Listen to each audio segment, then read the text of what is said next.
The story of Wicked is not just about not judging a book by its cover. Wicked, in its essence, is about moral ambiguity and the dangers associated with denying its existence.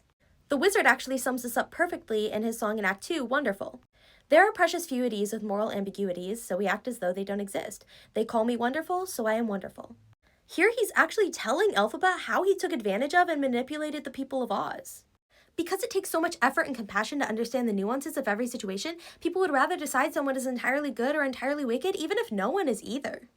The point of Wicked isn't that the wicked one is good and the good one is wicked. It's that we cannot possibly begin to describe human beings in such broad descriptors because human beings are not absolutes and there is always more than meets the eye. The wizard also says in Wonderful from Act 2, a man's called a traitor or a liberator.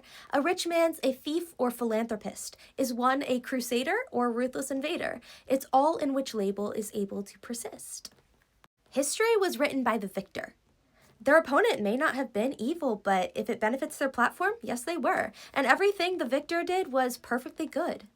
It's human nature to place things into categories, but complex human beings who make hundreds of decisions every day cannot be placed in a box. It's difficult and complicated to comprehend that, so we choose not to, but this is exactly how the wizard came into and stayed in power.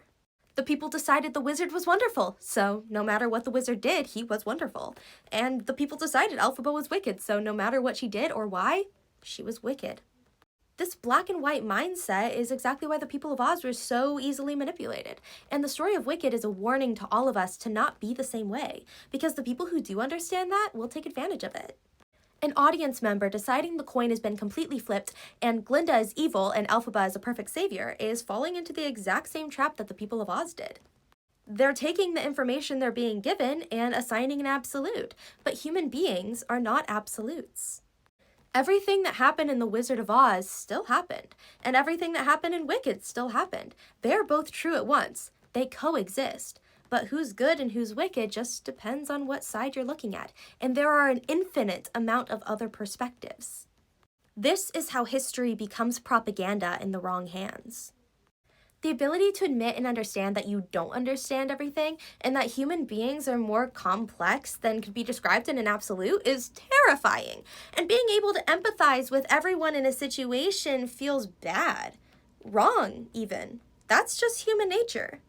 We want to believe we understand everything. We want to know definitively who to trust and who not to trust. That's how we survive. But by flipping such a classic tale on its head, just by changing the perspective, Wicked is a warning to all of us how easily we can fall into the trap of black and white thinking and the dangers associated with that.